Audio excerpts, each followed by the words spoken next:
السلام علیکم ورحمۃ اللہ وبرکاتہ۔ اعوذ باللہ من الشیطان الرجیم، بسم اللہ الرحمن الرحیم۔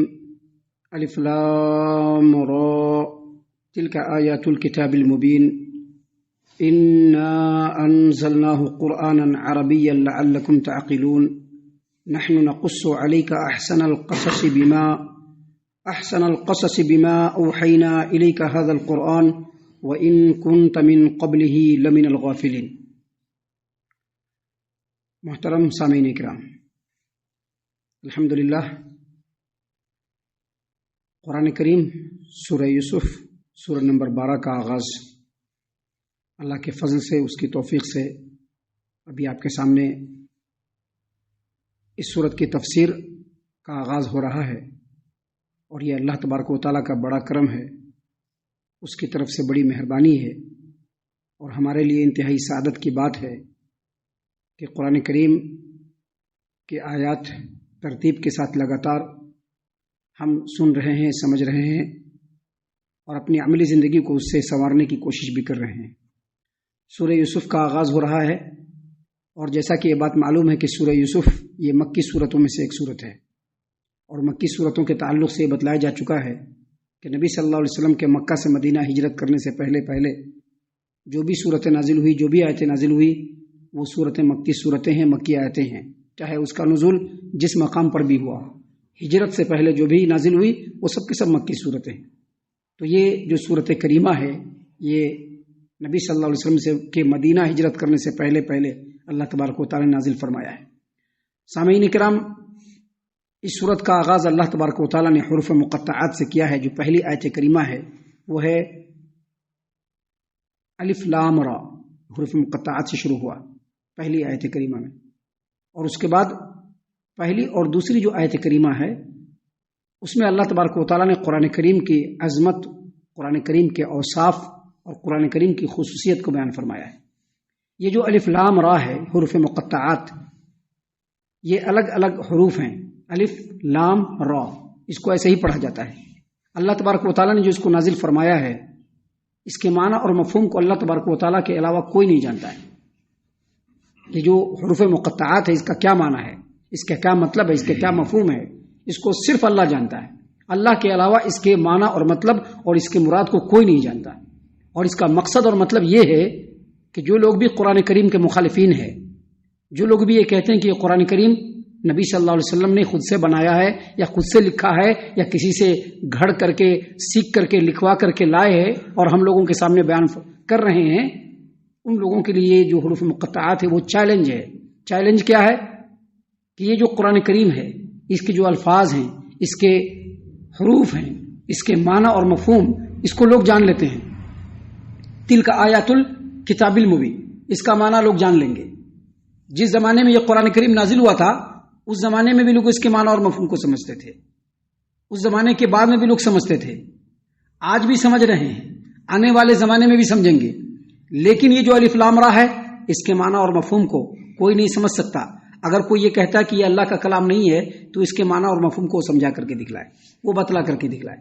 تو یہ حروف مقطعات اصل میں چیلنج ہے اللہ تبارک و تعالیٰ کی طرف سے کہ قرآن کریم یہ معجزہ ہے، اللہ تبارک و تعالیٰ کی طرف سے نازل کیا ہوا یہ کتاب ہے، یہ اس کے معنی اور مفہوم کو اللہ نے سمجھایا ہے، تب سمجھ میں آیا ہے۔ محترم سامعین کرام، اللہ تبارک و تعالیٰ نے آگے جیسا کہ بتلایا کہ پہلی اور دوسری آیتوں میں اللہ نے اس قرآن کریم کے اوصاف کو، اس کی خصوصیت کو اور اس کی عظمت کو بیان فرمایا۔ دیکھیے اللہ نے کیا فرمایا، تلک آیات الکتاب المبین، یہ اس کتاب کی آیات ہیں جو ہر بات کو وضاحت سے بیان کرتی ہیں۔ یہ جو آیتیں جو پڑھی جا رہی ہیں، یہ اس کتاب کی آیات ہیں جو ہر بات کو بالکل وضاحت اور کھول کر کے بیان کرتی ہیں۔ آگے اللہ تبارک و تعالیٰ نے فرمایا، انا انزلناہ قرآنا عربیا لعلکم تعقلون، ہم نے اس قرآن کریم کو عربی زبان میں نازل کیا۔ کس زبان میں نازل کیا؟ عربی زبان میں نازل کیا۔ کیوں نازل کیا عربی زبان میں؟ اس لیے نازل کیا لعلکم تعقلون، تاکہ تم سمجھ سکو۔ محترم سامعین کرام، یہ جو قرآن کریم ہے یہ پوری دنیا کے لیے، صرف عرب والوں کے لیے نہیں، پوری دنیا کے لیے قرآن کریم ہدایت کی کتاب ہے۔ لیکن چونکہ اس کتاب کے جو اولین مخاطب ہیں تھے وہ عرب کے لوگ تھے. قرآن کریم کہاں نازل ہوا؟ عرب میں نازل ہوا. کدھر نازل ہوا؟ مکہ میں نازل ہوا، قریش کی زبان میں نازل ہوا. تو چونکہ اس کتاب کے اولین مخاطب عرب کے لوگ، اسی لیے اللہ تبارک و تعالیٰ نے اس کو عربی زبان میں نازل کیا تاکہ عرب کے لوگ اس کو پہلے خوب اچھی طریقے سے سمجھے، اس کے معنی اور مفہوم کو، اور سمجھ کر کے دوسرے لوگوں کو انہی کی زبان میں سمجھائیں، اور عرب سے جو باہر کے لوگ ہیں وہ عربی زبان سیکھیں اور سیکھ کر کے اس کو دیکھیں سمجھیں. یہاں پر ایک بات واضح طور پر معلوم ہوتی ہے اور شریعت کا ایک حکم ثابت ہوتا ہے کہ روایت بالمعنی شرعی اعتبار سے بالکل جائز ہے. اگر کوئی آدمی قرآن کریم کی کوئی آیت نہ پڑھے، سورہ بتلا دے، نمبر بتلا دے اور ترجمہ کر دے یا اس کے مفہوم کو بیان کر دے من عن، تو بالکل جائز ہے. روایت بالمعنی کا شرعی حکم یہ ہے کہ اس کی حقیقت ہے، شریعت میں یہ بالکل ثابت ہے. اگر روایت بالمعنی ثابت نہیں ہوتا تو قرآن کریم اس کے جو مختلف ترجمے ہو رہے ہیں، اردو میں، انگلش میں، تمل میں، کنڑ میں، ملیالم میں، نیپالی میں، فلپینی میں، دوسری مختلف زبانوں میں جو اس کا جو ترجمہ ہو رہا ہے یہ نہیں ہو پاتا تھا.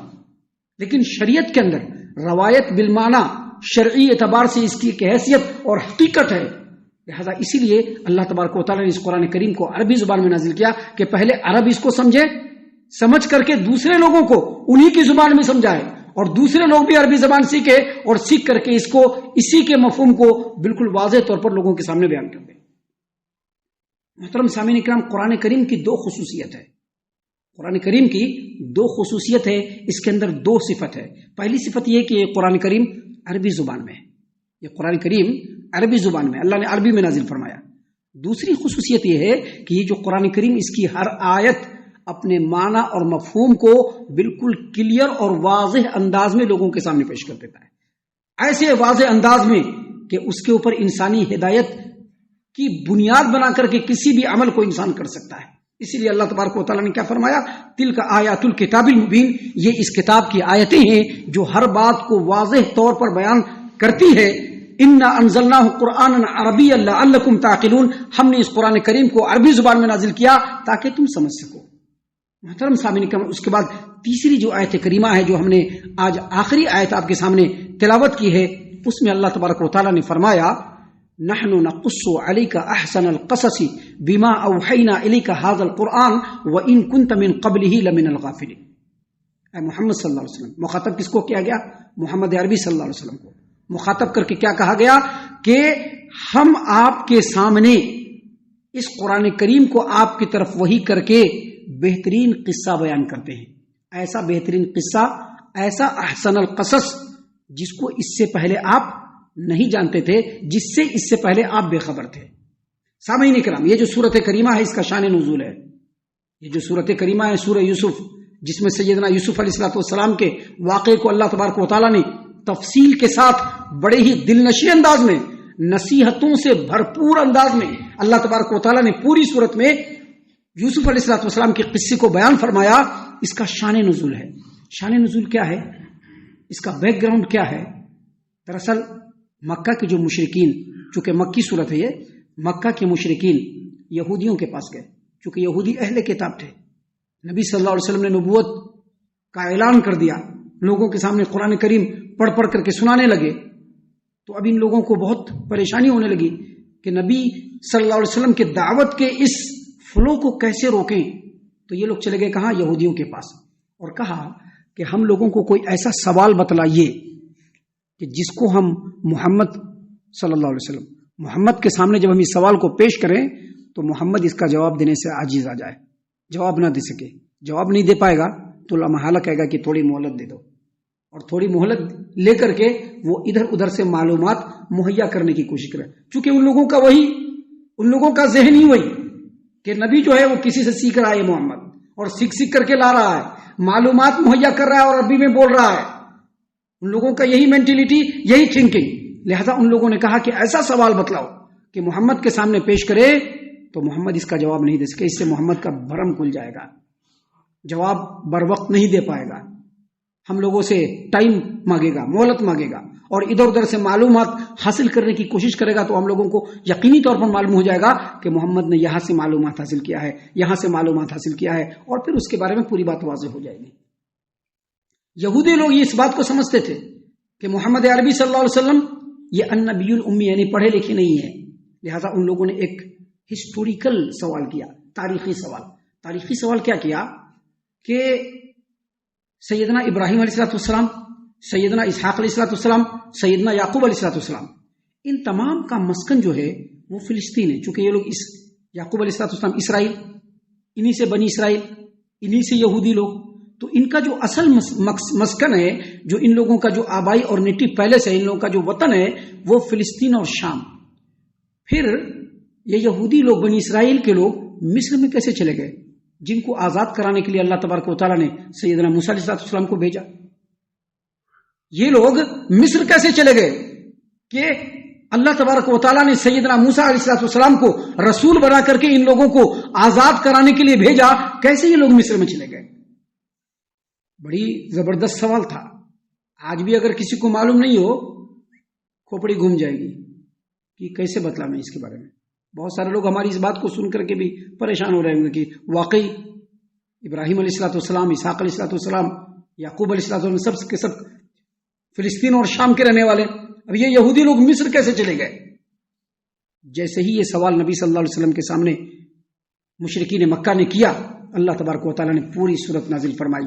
سورت نازل ہو رہی ہے، پیارے رسول صلی اللہ علیہ وسلم کے زبان مبارک سے ادا ہو رہا ہے، اور حقیقت یہ ہے کہ اس پوری بات کو، اس پورے جواب کو نہ تو محمد صلی اللہ علیہ وسلم جانتے تھے اور نہ ہی مکہ والے جانتے تھے۔ اس لیے اللہ نے کیا کہا، وَإِن كُنتَ مِن قَبْلِهِ لَمِنَ الْغَافِلِينَ، آپ اس سے پہلے اس واقعے سے بالکل بے خبر تھے۔ ہم ابھی آپ کے سامنے قرآن کریم کو وحی کر کے، نازل کر کے اس بہترین قصے کو آپ کے سامنے بیان کر رہے ہیں، اور ہم بھی انشاءاللہ اس بہترین قصے کو آگے چند دنوں کے اندر میں سننے والے ہیں۔ محترم سامعین اکرام، یہ جو جواب نبی صلی اللہ علیہ وسلم نے اس صورت کریمہ کے شکل میں اللہ تبارک و تعالیٰ کی توفیق سے مشرکین مکہ کے سامنے دیا، اس میں یوسف علیہ السلام کی پوری زندگی کی داستان آ گئی، پوری زندگی کی داستان آ گئی۔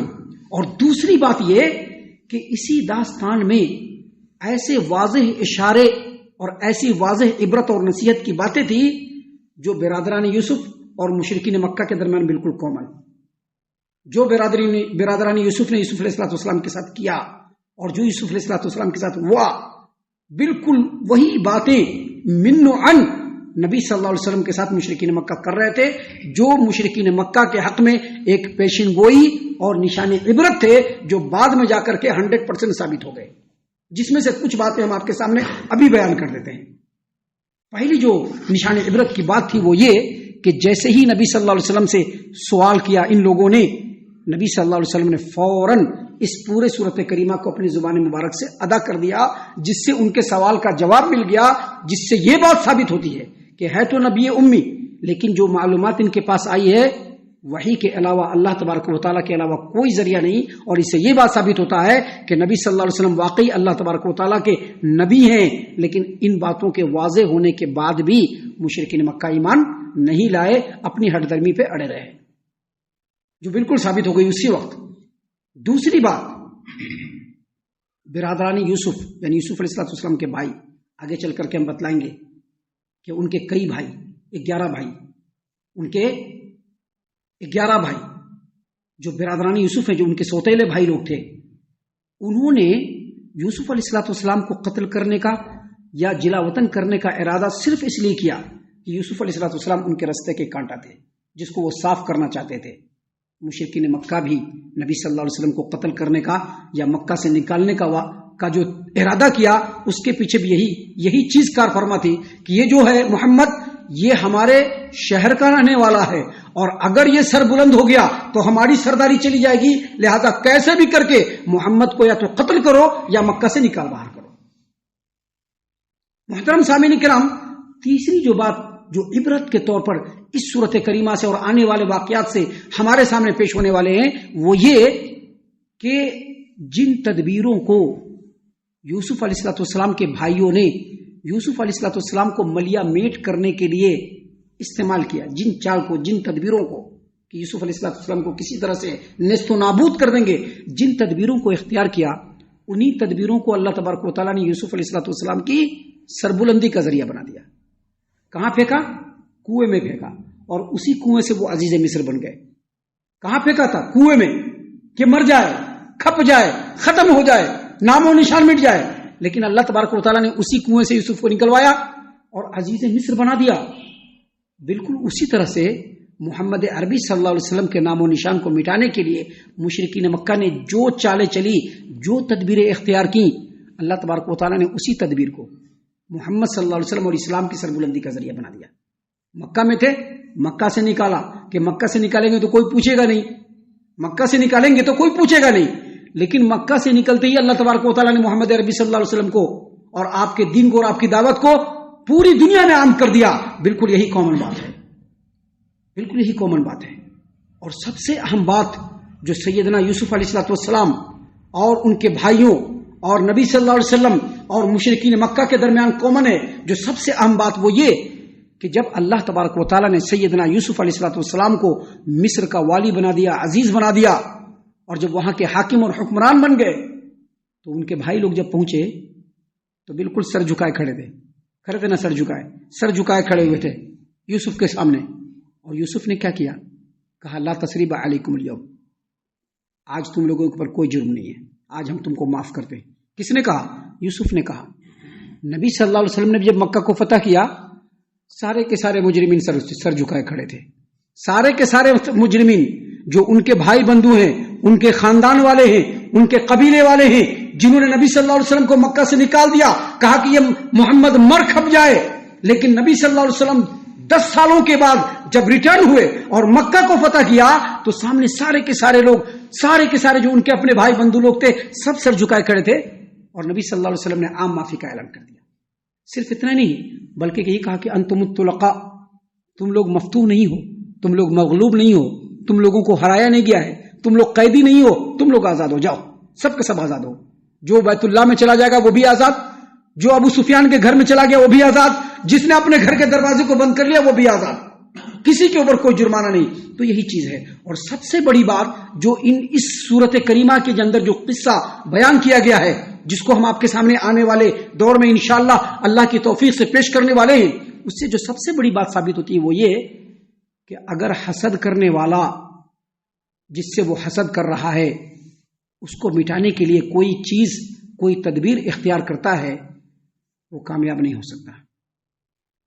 کیونکہ اللہ تبارک و تعالیٰ اسی تدبیر کو اس آدمی کی سربلندی کا ذریعہ بنا دیتا ہے. کوئی بھی کسی سے حسد کرتا ہے کہ یہ بڑا آگے بڑھ رہا ہے, اللہ اس کو بہت بلند کر رہا ہے, دیکھو اس کو کیسے مل رہا ہے, دیکھو یہ کیسا تھا کیسا ہو گیا. حسد کرنے والا چاہے گا کہ اس کو ہم مٹا دیں, نہیں مٹا سکتا ہے. اللہ انہی تدبیروں کو اس کی سربلندی کا ذریعہ بنا دیتا ہے. پورے قصے میں یہی باتیں ہمارے سامنے آنے والی ہیں. انشاءاللہ کل کے بعد سے احسن القصص ہم آپ کے سامنے پیش کرنے والے ہیں. اللہ سے ہم دعا کرتے ہیں کہ اللہ تعالیٰ ہم تمام کو ان تمام باتوں کے اوپر خوب غور و فکر اور تدبر کرنے کے ساتھ ساتھ ان باتوں کے اوپر عمل کرنے کی بھی توفیق عنایت فرمائے. آمین. اللہ تعالی ہم تمام کو صحیح معنوں میں پکا سچا مومن مسلمان بنائے.